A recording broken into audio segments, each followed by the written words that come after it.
ఈ ప్రశ్న కూడా న్యూమరాలజిస్టుల్ని, వాళ్ళని, వీళ్ళని అందరూ అడుగుతుంటారు. వాళ్ళు పాపం చాలా అందంగా 3 పేజీల మెటీరియల్ చెప్తుంటారు. వాహనాలు ఎప్పుడు కొనుక్కోవాలి? కొనుక్కున్న తర్వాత ఎప్పుడు ఉపయోగానికి తెచ్చుకోవాలి? దీనికి ఎక్కడెక్కడికో వెళ్ళక్కర్లేదండి. మీరు పంచాంగం తీస్తే శుభముహూర్తాలు చాప్టర్ ఉంటుంది. దాంట్లో చూడండి, నూతన వ్యాపారములు, వాహనములు అని ఉంటుంది అక్కడ. కానీ మీకు అందరికి ఇబ్బంది ఏమిటి? నక్షత్రాలు చూడాలండి, యోగాలు చూడాలండి, మాకు డేట్ ఆఫ్ బర్తే సరిగ్గా లేదు, నక్షత్రం ఎక్కడుంటుందండి, ఇలాంటివి ఉంటాయి. బాబు, దానికోసమే పెద్దలు అందమైన పద్ధతి చెప్పారు. 2 లేదా 3, 5, 7, 10, 11, 13. మళ్ళీ ఒకసారి చూడండి.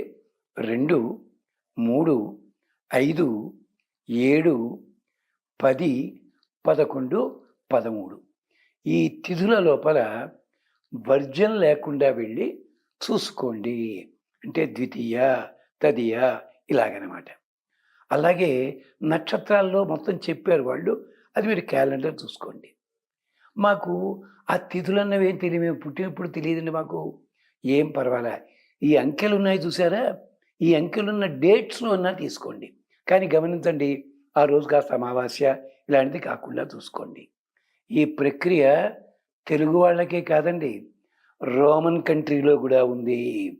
ఇవాళ మనం ఇంగ్లీష్లో హారోస్కోప్ అంటున్నాం. ఇది ఎక్కడ పదమో తెలుసా అండి? సంస్కృతంలో హోరా అంటారు.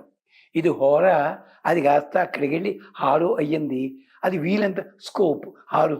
100కి 90 ఇలాంటి పదాలన్నీ కూడా ఇంగ్లీషు మాటల్లో చెప్తే మీకు నమ్మకం ఎక్కువ.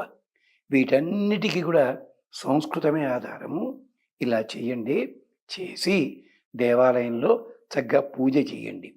రోజు బయలుదేరే ముందు ఒక్కసారి ఆ వాహనానికి దండం పెట్టుకోండి. రోడ్ రూల్స్ పాటించండి.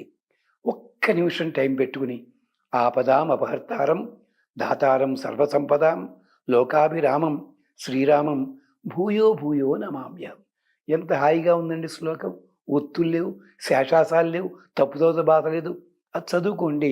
వెళ్ళే ముందు 3 సార్లు, వచ్చి లోపల పెట్టే ముందు 3 సార్లు సరిపోతుంది. మీకు ఏ ప్రమాదము జరగదు, క్షేమం కలుగుతుంది. స్వస్తి.